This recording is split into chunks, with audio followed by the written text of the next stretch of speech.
When you're pregnant, it is incredibly easy to convince yourself you need all these things.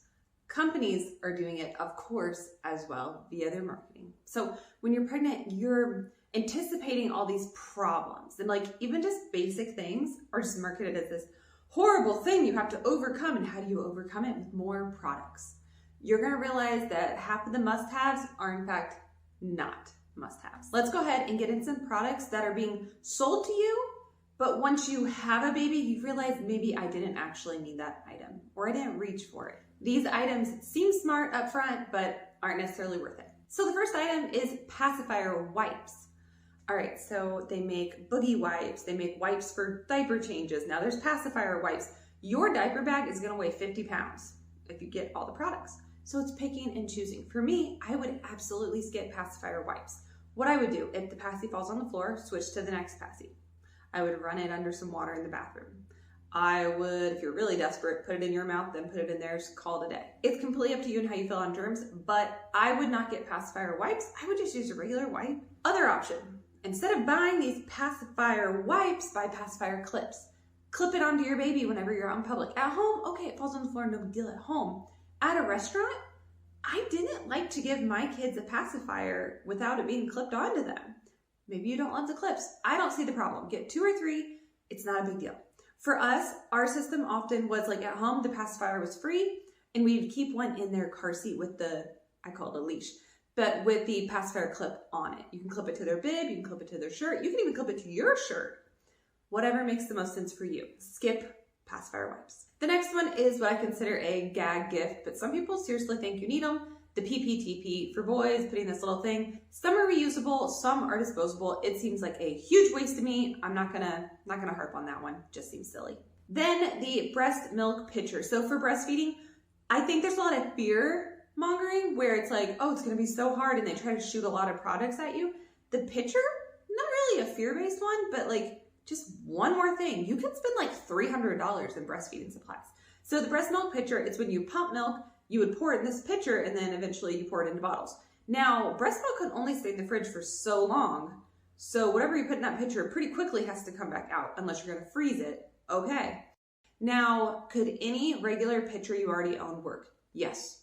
Sanitize it, it's good to go. Could a glass mason jar work? Yes, again, it's good to go.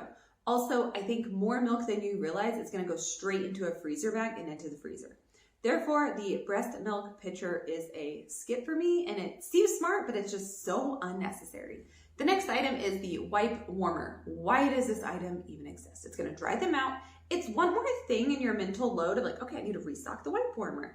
And it can dry them out. It can be something where it needs to be plugged in possibly. Fire hazard, fire risk, if you wanna call it that.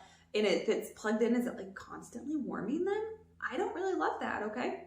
Also, I know one mom, I was reviewing her registry and she was mentioning regrets and stuff. She bought a wipe warmer and then their changing station wasn't even near an outlet. So she was like, we didn't use it. Wipe warmer, completely silly. They have to get used to room temperature wipes when you're on the go out of the diaper bag. Complete and utter skip. It doesn't need to exist, period. Also, I have heard of them growing mold as well. The baby Breza. So this is basically your like formula dispenser. So you're gonna load it with water, you're gonna load it with formula, and then put the bottle under there and it makes the bottle for you. Great, oh, this makes life so easy, so simple. No, it doesn't. You still have to load it with water, you still have to load it with formula, and you're gonna need to clean it. Items like this need to be cleaned, okay? They can grow mold and bacteria. They, like I said, need to be refilled, and those refill spots, like the water spot, probably needs to be cleaned out periodically. You're not making life easier. Okay, maybe for that moment you are, but the overall, I don't think so. This is a $200 to $300 item that is sitting on your countertop, taking up valuable space in your kitchen. It's only used for about a year. If you're considering breastfeeding, definitely don't want to get this item in my opinion. But not worth it. Making a bottle is not that hard. All right, you fill it with water, you pour your scoops, mix it up, and you're good to go. It's not that serious. I can't believe this item exists, to be honest. Once again, I have another gag gift, and it is the like, parents strap on a headband. It's a toy for like diaper changes. Gag gifts kind of tick me off, to be honest. If somebody got me a gag gift at my baby shower, nobody did, I would honestly be kind of annoyed because I'd be like, I could have used diapers. I could have used something that's like realistic and would have gotten used. So gag gifts like kind of irk me. So this changing the diaper headband distraction toy, absolutely ridiculous. And I think it's like $40 to $50. Insane. So the bath thermometer, I don't think it needs to exist. Put your arm in, put your hand in, stir the water around, really get a good feel for it, and put baby in. I wouldn't trust the bath thermometer anyway. I'd be like, is it working right, you know? And then they're probably gonna break. It's just unnecessary, all right? Put your hand in, go elbow deep if you want, and just see if the water's good.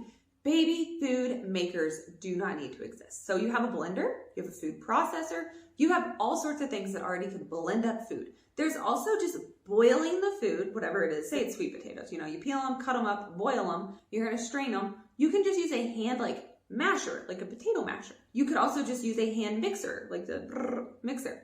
So again, blender, food processor. There's so many options. You do not need a specific little teeny tiny baby food maker that comes with teeny tiny little baby food jars. No, it is so unnecessary. You can just freeze them in an ice tray that costs like $1. And then label them in a Ziploc bag in the freezer if you want to like make it ahead. When you get them out to feed baby, put them in a bowl. They can thaw. You don't need like tiny little containers. You don't even have to do that. You don't need the baby food maker. Now, rolling that into the next thing would be the baby food pouch system where you like DIY those squeeze pouches. First of all, I did not let my kids eat the squeeze pouches from the grocery store. People found mold in them, stuff like that. But also, I didn't want my kids to inhale their food via a pouch. I didn't like that. I didn't like the concept. I didn't like the snacking behind it, the individual like trash of it. We don't do a lot of snacks that are individually packaged. Like I prefer to do applesauce out of a big container, put it in a bowl.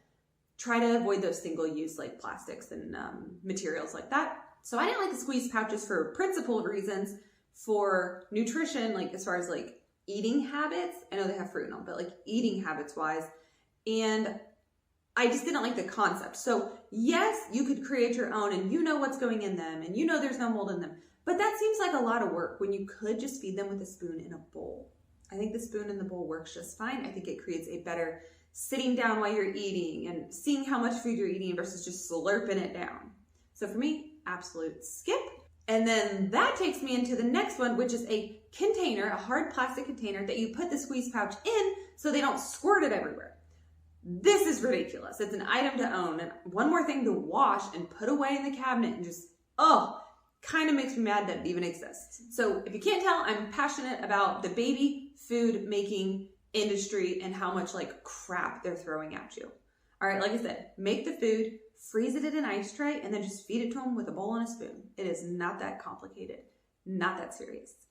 And then another item that might seem smart, but when baby comes, it isn't, would be something like a mini crib. I recently saw a short and it was a like New York City couple, 1-bedroom apartment. They got a mini crib. So it was like a circle, thinking like, the first 6 months, our room won't be as crowded. They said it lasted 2 months. That's it. And then they had to expand it into a full-size crib. How silly is that?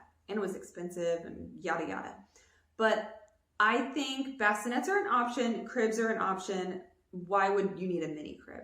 I think that's like a weird another option that is very, very unnecessary. Do your own research and I guess fit your space, but we don't need to own all these steps. Okay, so think ahead and see if any of these are worthwhile to you. To me, they're probably not going to be, and I think they seem smart. You get them, and they're just not practical and useful. Now, if there's any experienced parents dropping in, leave a comment. What is something that you were sold for convenience or like problem solving or just the need to have item that you regret getting in that collected dust? Okay, tell us one of your mistakes. And if you're a new parent here checking out what to get and what to skip, leave in the comments any items that you are questioning. Say, not sure about this item, and let's see if we get some responses to say, yes, get this item. Leave your reasons why you should get the item. Or no, don't get this item. And again, leave your reasons. I like to support, like, yes, it made sense for me because we have an apartment. Or yes, it made sense for me because I was a stay-at-home mom. Like, why did it make sense for you?